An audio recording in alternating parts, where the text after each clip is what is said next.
Bonito ongea.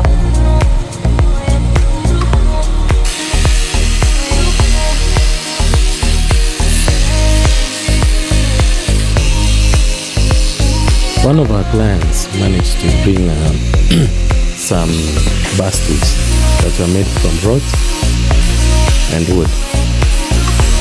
The seat was wooden, so we had an arrangement with him and he insisted that it would add value if these seats were woven with cane.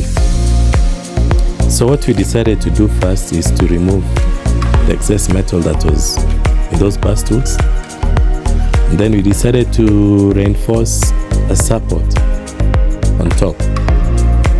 Thereafter we started weaving the chair, as you can see.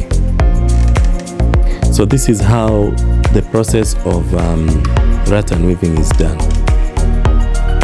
So the client was very, very happy because looking at the bare minimal, it was only metal on wood.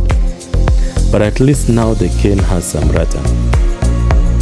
So thank you so much, and continue to engage with our content. Thanks.